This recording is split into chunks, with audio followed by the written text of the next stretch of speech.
बढ़ते हैं। आज के लिए पहला क्वेश्चन रहेगा, सेशन पसंद आए तो लाइक शेयर आप करते ही हैं, है ना।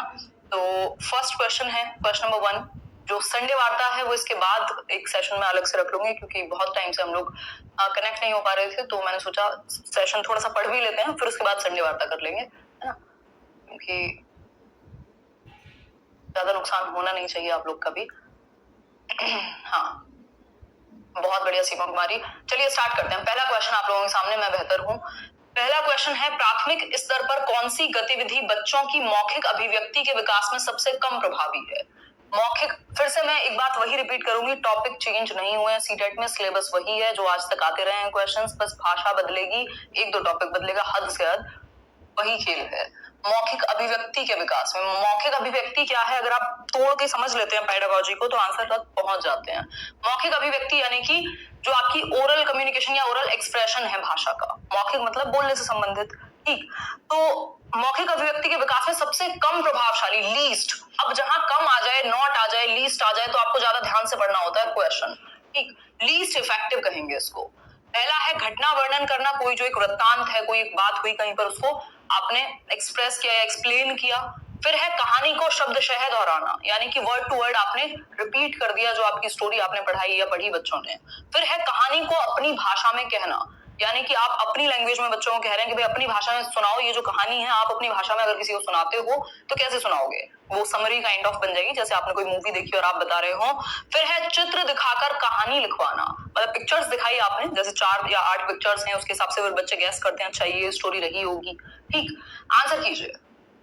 बहुत सारे लोग डी आंसर कर रहे हैं, बहुत ही दुख की बात है। आया हुआ क्वेश्चन है, कहानी को शब्दशः दोहराना, जब भी बात वर्ड टू वर्ड की, as it is, rote learning, rectification, है ना, तो बच्चे का मशीनीकरण नहीं करना आपको, ठीक है, मतलब बच्चे को मैकेनिकल नहीं बनाना।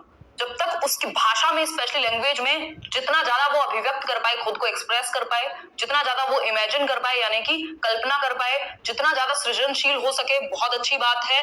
तो यहाँ सृजनात्मकता भी है कि आखिर वो सोचेगा तो सही, सोचने पर मजबूर होगा, घटना का वर्णन करने में भी एक एक्सप्लेनेशन, अभिव्यक्ति आएगी। लेकिन शब्दशः तो ऐसा हो गया, वर्ड, फिर बुक में और आप में अंतर तो बचा नहीं अगर आप वर्ड टू वर्ड बस रिपीट करा दे रहे हैं, तो सबसे कम प्रभावशाली बी ऑप्शन होगा। तो इसलिए ये जो यहाँ अगर हम शांति से समझ लेंगे क्वेश्चंस को, तो जब आप प्रैक्टिस कर रहे होंगे वहां तेजी से आप कर जाएंगे प्रैक्टिस, ठीक है। अगर सिर्फ आंसर बताना हो तो 1 सेकंड का काम है। आगे बढ़ते हैं नेक्स्ट क्वेश्चन पर। नेक्स्ट क्वेश्चन है क्वेश्चन नंबर 2, कुछ 15 क्वेश्चंस करेंगे, 15 नंबर की आती है पेडागोजी, 15-15 की सेट रखेंगे, हिंदी, इंग्लिश, मैथ्स, बाकी सब्जेक्ट्स के भी। मुहावरे और लोकोक्तियों के प्रयोग के संदर्भ में कौन सा कथन उचित है? मुहावरे आप यूज करते हैं ना, 9 2 11 होना और इस तरह के बहुत सारे मुहावरे हैं, लोकोक्तियां हैं बहुत सारी भारतवर्ष में, ठीक। इनके प्रयोग के संदर्भ में कौन सा कथन उचित है, मतलब कौन सी एक बात, इनका जो यूज है लैंग्वेज में वो ठीक होगा, उसके विषय में कहना। पहला है ये भाषा का अनिवार्य हिस्सा है, यानी कि भाई कंपलसरी है, लैंग्वेज में यूज करना ही है, या फिर ये भाषा प्रयोग को प्रभावी बनाते हैं, यानी इफेक्टिव यूज होता है, इनकी वजह से एक बेहतर लगती है भाषा, या फिर ये भाषा को नियंत्रित करते हैं यानी कंट्रोल करते हैं, या फिर फोर्थ ऑप्शन भाषा का अलंकरण इनका कार्य है, मतलब सुंदरता बढ़ाना सिर्फ, है ना। बताओ एक बार आंसर। बहुत बढ़िया, आप लोग बहुत ही एनर्जी के साथ आंसर कर रहे हैं, ये देख करके और ज्यादा एनर्जी आती है। बी बी बी, बहुत बढ़िया पूजा। आंसर, ये भाषा को प्रभावी बनाते हैं, बिल्कुल सही बात है। प्रभावी मतलब भाई अगर आप अच्छी भाषा का, जिसको हम क्लिष्ट भाषा भी कह देते हैं कई बार, है ना, मतलब एक स्टैंडर्ड लैंग्वेज को आप यूज करते हैं, आप मुहावरे, लोकोक्तियों वगैरह का प्रयोग करते हैं, क्या पता लगेगा इससे पहले तो, एक तो ये आपकी जो भाषा है उसमें शक्ति प्रदान होगी, दूसरा फ्लुएंट लगेंगे आप, प्रवाहिता, धारा प्रवाहिता बोलते हैं ना जिसको, फ्लुएंट लगेंगे आप, और तीसरा इफेक्टिव या बहुत ही इंप्रेसिव बनेगी आपकी जो लैंग्वेज है, ठीक है। तो आंसर क्या होगा यहाँ पर? बी ऑप्शन, भाषा प्रयोग को प्रभावी बनाते हैं। क्लियर है बात? अनिवार्य हिस्सा है, ऐसा नहीं है कि हमेशा से हम लोकोक्ति और मुहावरे का इस्तेमाल कर रहे होंगे, बिना इनके भी बात अपनी कह सकते हैं, ठीक है बात। तो बी ऑप्शन सही आंसर हुआ, और यही इन्हीं चीजों का अंतर होता है, जब आप किसी को कहते हैं बहुत अच्छा वक्ता है, किसी को कहते हैं बिल्कुल बेकार एक्सप्लेनेशन है, ठीक है बात। आगे बढ़ते हैं नेक्स्ट क्वेश्चन की तरफ। क्वेश्चन नंबर 3 है, नीता ने सभी बच्चों को एक अनुच्छेद दिया, अनुच्छेद मतलब पैराग्राफ, ठीक है, एक अनुच्छेद दिया, जो हिंदी मीडियम वाले हैं उनके लिए भी और जो इंग्लिश मीडियम वाले हैं, कोशिश ऐसी रहती है कि दोनों मीडियम में प्रॉब्लम ना आए, ठीक है। थोड़ा सा एफर्ट आप देंगे, थोड़ा मैं करूंगी, और पेपर आपका क्लियर होगा। नीता ने सभी बच्चों को एक अनुच्छेद दिया जिसमें प्रत्येक 5वें शब्द की जगह रिक्त स्थान था। प्रत्येक 5वें मतलब जैसे ही एवरी मतलब पांच वर्ड जैसे ही स्किप होते हैं, 5 वर्ड हुए उसके बाद एक रिक्त स्थान, फिर 5 वर्ड हुए फिर एक रिक्त स्थान। मान लो कोई स्टोरी है उसको कंप्लीट करने के लिए दिया हुआ है। पहला है पठन परीक्षण है ये, यानी कोई रीडिंग का टेस्ट दे दिया। लेखन परीक्षण कहलाएगा, व्याकरण परीक्षण है या क्लॉज परीक्षण है? बताएं एक बार, ये किसका प्रयोग कर रही है? जो नीता है एक टीचर। आंसर कीजिए बहुत तेजी के साथ। बी ऑप्शन मिक्स आंसर आ रहे हैं इसमें। तो देखो आंसर इसमें ना क्लॉज टेस्ट होगा, जो इंग्लिश में भी दिया जाता है क्लॉज टेस्ट, जहां पे स्टोरी पूरा करने के लिए या कुछ भी वाक्य पूरे करने के लिए दिए जाते हैं आपको, जिसमें बच्चे का थॉट प्रोसेस लगेगा, वो सोचेगा और फिर आगे बढ़ेगा। तो सिर्फ और सिर्फ पठन की बात नहीं है, यहाँ पर थॉट प्रोसेस भी लागू है और आपकी इमेजिनेशन भी लागू है, आपका रिटन वर्क भी लागू है। ये क्लॉज परीक्षण कहलाता है, क्लॉज टेस्ट कहलाता है, इंग्लिश में भी हिंदी में भी। आगे बढ़ेंगे क्वेश्चन नंबर 4 पर। बच्चों में डैश और डैश के माध्यम से लेखन कौशल का विकास किया जा सकता है। अगर जूम करना हो तो बता दीजिएगा, थोड़ा सा और इसको बड़ा करके देखेंगे। हाँ, बच्चों में डैश और डैश के माध्यम से लेखन कौशल का विकास किया जा सकता है, यानी कि राइटिंग स्किल को आप कैसे बेहतर कर सकते हैं, विकसित कर सकते हैं, कैसे आप डेवलप कर पाएंगे किसको? लेखन कौशल को, राइटिंग को। ठीक है, किस और किस चीज के थ्रू? पहला क्वेश्चन मार्क, दूसरा क्वेश्चन मार्क। अब इनको आगे पीछे मत कीजिएगा, कई बार आगे पीछे होने में दिक्कत हो जाती है, हालांकि यहाँ और है तो दिक्कत नहीं होगी। रेखांकन और चित्रांकन, चित्रांकन और लिपि चिन्हों, रेखांकन लिपि चिन्हों या लिपि चिन्हों और अक्षर की बनावट। बताइए एक बार, जो राइटिंग स्किल है आपकी, 4 स्किल है भाषा के, लिखना, पढ़ना, बोलना और सुनना। ठीक है, जिसमें लिखना और पढ़ना मतलब लिखना और बोलना ग्राम्य उत्पादनात्मक, आई थिंक इसको बोलते हैं हिंदी में, जिसको हम प्रोडक्टिव स्किल्स कहते हैं, और इंग्लिश में जो ग्राम्यात्मक है मतलब रिसेप्टिव स्किल्स, जिसमें सुनना और आपका पढ़ना शामिल है। भाषा कौशल पर एक वीडियो अलग से मैं कर दूंगी, आता ही है, जरूरी इंपॉर्टेंट क्वेश्चन है। आंसर कीजिए बहुत तेजी के साथ। मिक्स्ड आंसर आ रहे हैं आप लोगों के। मिक्स्ड आंसर होगा ए, रेखांकन एवं चित्रांकन, जो आप अंडरलाइन या फिर डायग्राम्स वगैरह का यूज करते हैं, तो बेहतर आपकी राइटिंग स्किल हो सकती है या उसको विकसित करने में हेल्पफुल होगा। ठीक, आगे बढ़ेंगे नेक्स्ट क्वेश्चन की तरफ। क्वेश्चन नंबर 5 है, मुदिता अक्सर श को स बोलती है। मुदिता की भाषा शिक्षिका के रूप में आप इस स्थिति के बारे में क्या कहेंगे? सिर्फ पूछा है कि आप क्या कहेंगे, श को स बोलती है। बहुत सारे लोग ये त्रुटि करते हैं या ये गलती करते हैं, है ना, जैसे भाषण को श, वो तो अलग श हो गया, इसके अलावा हिमांशी को हिमांशी बोलना, है ना, तो श को स बोलना। ये आप मुदिता की भाषा शिक्षिका के बारे में, मतलब क्योंकि आप लैंग्वेज टीचर हैं तो आपको ध्यान देना है, अदरवाइज तो हो सकता है आप इग्नोर भी कर देते हैं। ठीक है, तो भाषा शिक्षिका के रूप में आप इस स्थिति के बारे में क्या कहेंगे? पहला है भाषागत त्रुटि का होना, दूसरा है क्षेत्रीय भाषा का प्रभाव है, भाषागत ज्ञान का अभाव है, या फिर भाषा प्रयोग में लापरवाही है। तो बच्चा लापरवाह नहीं होता, आपके पढ़ाने के तरीके में गड़बड़ है अगर वो लापरवाही करता भी है तो। भाषागत ज्ञान का अभाव है, ठीक है, बात हो सकती थी, लेकिन जो बेस्ट बात है वो है जब हम मल्टीलिंगुअलिज्म यानी बहुभाषिता को इंपॉर्टेंस देते हैं, तो हम इस बात को भी इंपॉर्टेंस देते हैं कि बच्चा अपने क्षेत्र का प्रभाव लेकर आ सकता है। बात ये नहीं हुई कि आप इसको कैसे सॉल्व कराएंगे, हमें भी पता है ये भाषागत त्रुटि है। देखो ये 2 क्वेश्चन है, दूसरा क्वेश्चन मुझे याद नहीं आ रहा, बट सीटेट में ही 2 तरीके से क्वेश्चन पूछा है और एक क्वेश्चन का आंसर भाषागत त्रुटि है, लेकिन वो पूछा दूसरे तरीके से है। ये क्वेश्चन मल्टीपल टाइम्स देखने को मिलता है और बात क्या होती है कि आप इस स्थिति के बारे में क्या कहेंगे, आप क्या कहना चाहेंगे, क्या है ये?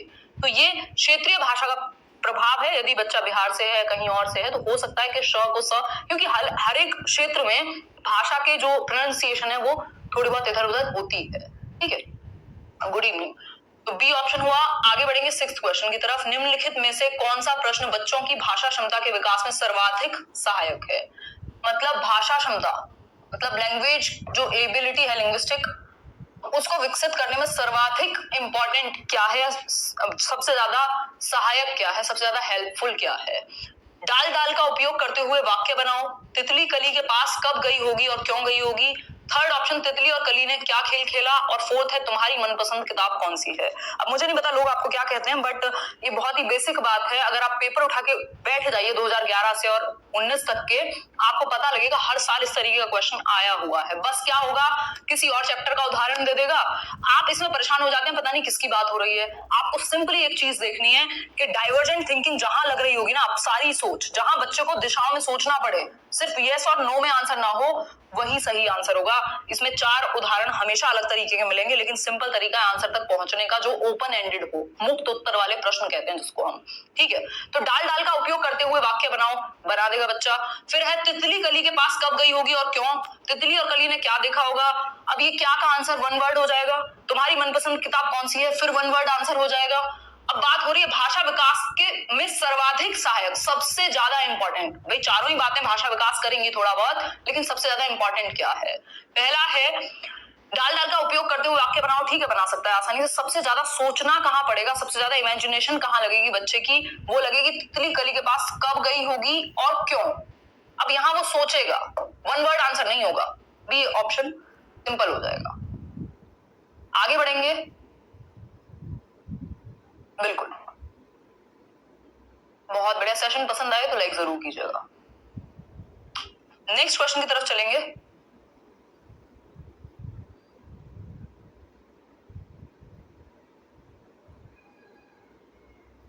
सेवंथ क्वेश्चन बहुत ही फेवरेट सा क्वेश्चन है, सीडीपी में भी सेम पूछा जाता है। बताइए एक बार, सामाजिक अंतःक्रिया की अवधारणा से संबंधित है या सामाजिक अंतःक्रिया की अवधारणा से डैश संबंधित है? केवीएस के लिए प्रैक्टिस की टेंशन मत लो, बहुत हो जाएगी। आंसर कीजिएगा फटाफट से। 2000 लोग देख रहे हैं, सिर्फ 917 लोग बहुत ही पॉजिटिव सकारात्मक लोग हैं जो बिना कहे लाइक करते हैं। यहाँ पे स्टैटिस्टिक्स दिखते हैं साथ में लाइक और डिसलाइक के। आंसर कीजिए। वाइगॉस्की, सिंपल है, ये तो खेल है। सोशल इंटरेक्शन की बात, सामाजिक अन्योन्य क्रिया या अंतःक्रिया की बात ना तो स्किनर करते हैं, पियाजे तो बिल्कुल नहीं करते, चॉम्स्की भी नहीं करते, वाइगॉस्की सबसे ज्यादा जोर देते हैं। इनकी थ्योरी का नाम ही सामाजिक सांस्कृतिक सिद्धांत है। मतलब समाज और संस्कृति के साथ अन्योन्य क्रिया करके, अंतःक्रिया करके बच्चा सीखेगा एक दूसरे के साथ जब वो इंटरेक्ट करेगा। डी ऑप्शन लॉक कर दिया बिल्कुल। 8th है, स्किनर ने भाषा सीखने की प्रक्रिया में डैश पर सर्वाधिक बल दिया। बहुत ही रिपीटेड क्वेश्चंस हैं। मतलब स्किनर को आप जानते हैं, बीएफ स्किनर, जिन्होंने ऑपरेंट कंडीशनिंग की थ्योरी दी है। इन्होंने एक वीडियो है, इंग्लिश वाला है, लर्निंग और एक्विजिशन में डिफरेंस है, आई थिंक पहला ही वीडियो है, उसमें मैंने डिस्कस भी किया हुआ है स्किनर क्या कहते हैं भाषा के बारे में। तो स्किनर बेसिकली कहते हैं कि बच्चा अनुकरण किया, बच्चे ने उसने सही बोला, पहले तुतला के बोलेगा फिर सही बोला, आपने उसे रीइंफोर्स कहा, आपने कहा वेरी गुड, आपने पुनर्बलित कहा, पुनर्बलित किया, अब यहां से वो लैंग्वेज सीख जाएगा। तो यहाँ जो 4 ऑप्शंस अवेलेबल हैं उसके अनुसार अनुकरण को इंपॉर्टेंस देंगे, अंतःक्रिया को कौन देंगे? वाइगॉस्की। भाषा अर्जन क्षमता कौन कहेंगे? चॉम्स्की कहेंगे। सृजनात्मकता की एज सच कोई पर्टिकुलर बात नहीं करता है, ठीक, जब तक निर्माण करने की बात ना आए। आगे बढ़ेंगे 9th क्वेश्चन पर। 9th क्वेश्चन है, बच्चों की भाषाई क्षमताओं के आकलन के लिए सर्वाधिक सहायक। मतलब बच्चों की भाषाई क्षमताओं के आकलन, मतलब आपको लैंग्वेज एबिलिटी जो है या लैंग्वेज नॉलेज या लैंग्वेज स्किल्स कितने बेहतर तरीके से बच्चे जानते हैं, इसका आकलन या असेसमेंट करना हो तब आप क्या करेंगे? या मतलब कौन सा एक वे सबसे बेहतर होगा इन 4 ऑप्शंस में से? बच्चों की परस्पर अनौपचारिक बातचीत, जो वो इनफॉर्मली आपस में बात करते हैं अपने दोस्तों से या क्लासरूम में। सेकंड है बच्चों की कक्षा में औपचारिक बातचीत, जो औपचारिक बिल्कुल फॉर्मल, जो टीचर से बात करते हैं ना, यस मैम यस सर वाली। या फिर बच्चों और शिक्षक की परस्पर औपचारिक बातचीत, मतलब फॉर्मल। फिर है बच्चों का शिक्षक द्वारा प्रदत्त अभ्यास कार्य करना, है ना, जो आपने दिया है उसको होमवर्क या काम दिया, जो भी क्लास वर्क, उसको वो कैसे करते हैं, इस बात से आप आकलन करेंगे। आकलन कैसे बेहतर होगा? जब वो आपस में बात कर रहे हैं या अनौपचारिक रूप से बात कर रहे हैं, चाहे वो अपने माता पिता से करें, चाहे वो अपने दोस्तों से करें, जब वो फ्रैंक होकर के एक्सप्रेस कर रहे हैं, अभिव्यक्त कर रहे हैं भाषा को, तब पता लगेगा कि उनकी भाषा क्षमता कितनी बेहतर हुई है ऑब्जर्वेशन के थ्रू। ठीक है, सिर्फ और सिर्फ पेन पेपर पर तो आप टेस्ट नहीं करते ना, ऑब्जर्वेशन। और आकलन हमेशा फीडबैक के लिए किया जाएगा। मूल्यांकन हो सकता है फीडबैक प्लस रिजल्ट के लिए या स्कोर के लिए भी हो सकता है। ठीक, आगे बढ़ेंगे 10th क्वेश्चन पर। 10th क्वेश्चन कहता है, कौन सा प्रश्न कक्षा में बहुभाषिकता को पोषित करता है? बहुभाषिकता मतलब मल्टीलिंगुअलिज्म, इंग्लिश में भी सेम है कुछ चीजें, पेडागोजी में और हिंदी में भी सेम है, सिर्फ पढ़ के समझने का अंतर है। ठीक है, तो कौन सा प्रश्न कक्षा में बहुभाषिकता को पोषित करता है, यानी खाना देगा, एक तरीके से मल्टीलिंगुअलिज्म को बढ़ावा देगा? पहला है, एक अच्छी लगने वाली महक को क्या कहेंगे, मतलब जो सुगंध है भाई उसको क्या कहेंगे? फिर है बुरी लगने वाली महक को क्या कहेंगे? या फिर तुम्हारे घर में किस किस की महक आती है? या फिर फूलों के नाम अपनी भाषा में लिखो। देखो फिर घूम फिर के जैसे ही ऑप्शन पढ़ते हो क्वेश्चन पे आ जाओ एक बार। बहुभाषिकता, मल्टीलिंगुअलिज्म। मल्टीलिंगुअलिज्म क्या है? बहुत सारी भाषाएं बोलने वाले बच्चे आपकी क्लासरूम में बैठे होंगे, कोई मराठी होगा, कोई पंजाबी होगा, कोई किसी और स्टेट से होगा, कोई इंग्लिश बोलता होगा, कोई हिंदी बोलता होगा। तो इस तरीके से जब सबको आपको पोषित करना है, सबको बढ़ावा देना है, एक्सेप्टेड फील हो बच्चे को, उसके लिए आप यहाँ पे इन 4 ऑप्शंस में से डी जो है वो सबसे बेहतर ऑप्शन है। जब आप कहेंगे कि फूलों के नाम, जो भी फ्लावर के नेम है, उनको अपनी भाषा में लिखो, मतलब जो आपकी मातृभाषा है, जो आपकी मदर टंग है, अब वो आसानी से लिख भी पाएंगे और इंटरेस्ट भी आएगा, और मल्टीलिंगुअलिज्म को भी आपने बढ़ावा दे लिया, फिर वो आपस में जब चेक करेंगे तो एक दूसरे की भाषा भी सीख पाएंगे कुछ कुछ। ठीक, तो ये बेस्ट वे रहेगा 10th का डी। आगे बढ़ेंगे 11th क्वेश्चन पर। इस कहानी में पहाड़ी घाटी शब्दों का उपयोग हुआ है। पहाड़ी क्षेत्रों से जुड़े हुए और शब्द सोचकर लिखो। यह अभ्यास प्रश्न डैश का उदाहरण है। उदाहरण नहीं है, ये टाइपिंग में हो जाता है कभी कभी, है ना, उदाहरण है। खैर, आंसर कीजिए। हिमांशु पांडे बहुत अलग अलग तरीके के आंसर कर रहे हैं।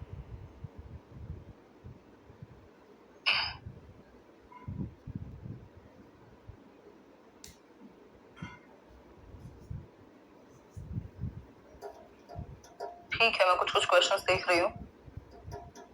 बहुत बढ़िया, फिरदौस भी दिखी आज बहुत टाइम बाद।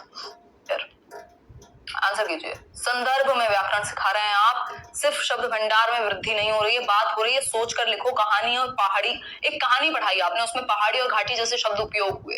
अब आपने कहा पहाड़ी क्षेत्रों से जुड़े हुए और शब्द सोचो। अब वो जो आपने कहानी पढ़ाई है उसके कॉन्टेक्स्ट में आप व्याकरण विकसित करा रहे हैं, चाहे वो फिर शब्द सोचें, चाहे वो इमेजिनेशन या फिर लिखें। ठीक, तो वो संदर्भ या कॉन्टेक्स्ट में आप ग्रामर पढ़ा रहे हैं, संदर्भ के साथ अलग से नहीं रटवा रहे।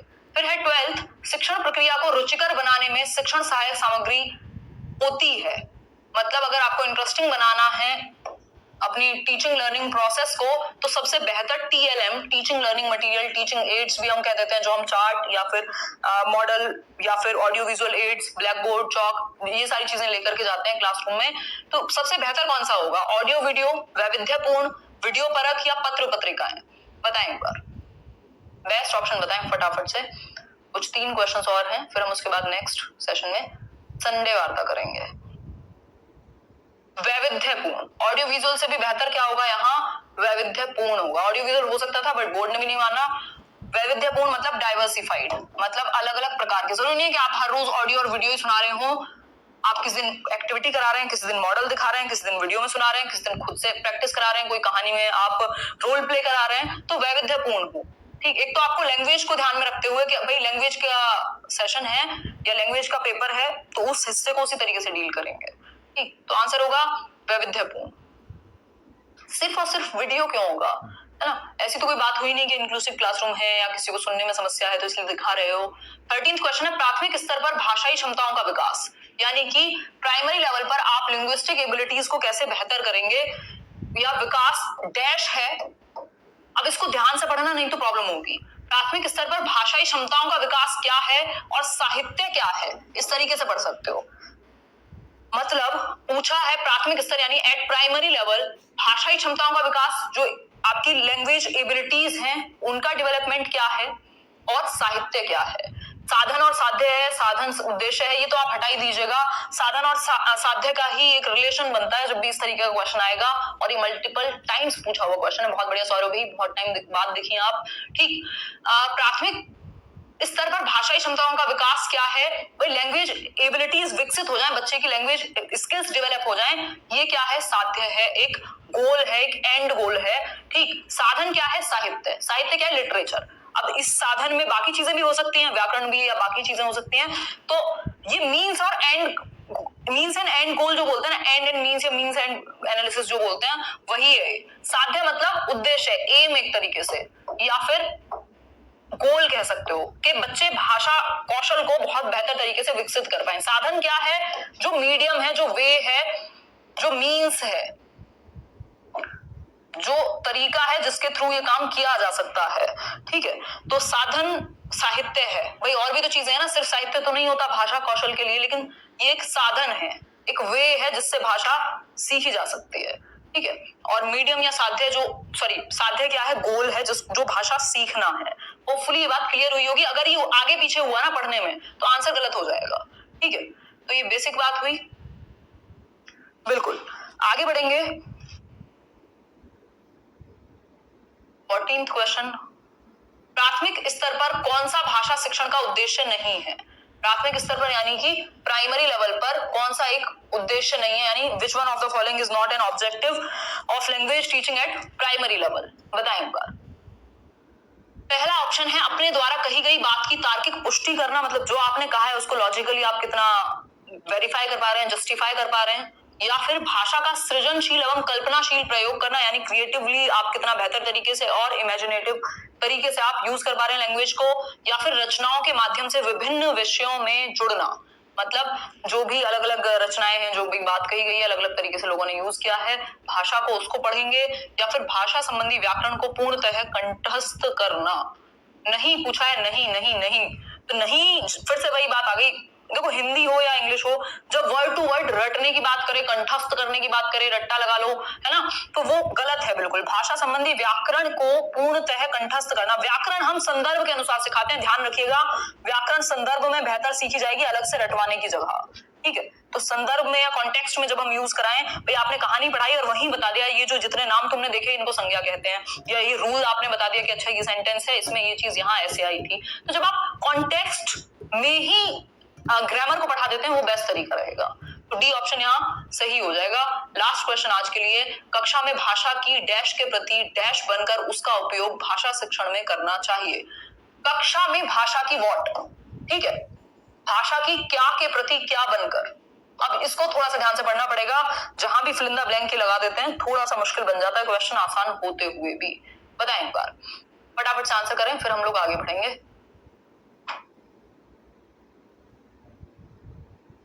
हाँ कर लेंगे वीडियो में। बहुत बढ़िया उत्तम कुमार पॉल, कर लेंगे शिक्षण विद्या भाषा की। देखो कक्षा में भाषा की विविधता लगा लगा के देख लो चारों ऑप्शंस को, जो सेट बैठ जाए फिर उसके बाद डिस्कस करेंगे। फटाफट से आंसर करो।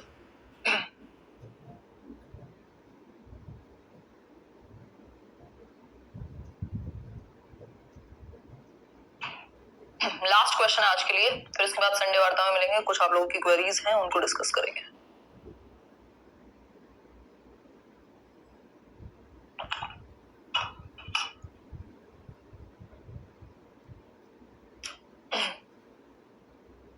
बहुत ही मिक्स्ड आंसर है अभी भी।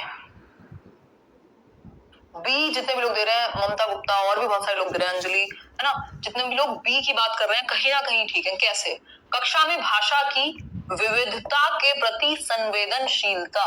विविधता मतलब भाई अलग अलग तरह के बच्चे हैं, अलग अलग विधाएं भी हैं, भाषा भी अपने आप में वैविध्यपूर्ण है या डाइवर्सिफाइड है, उसके बहुत सारे रूप हैं। तो जितनी ज्यादा डाइवर्सिटी होगी, जो डाइवर्सिटी है लैंग्वेज को लेकर के, उसके प्रति आप कितने ज्यादा सेंसिटाइज्ड हैं या सेंसिटिव हैं, वो एक बहुत बड़ा रोल प्ले करेगा कि बच्चे भाषा उपयोग कैसा कर पाएंगे, ठीक है।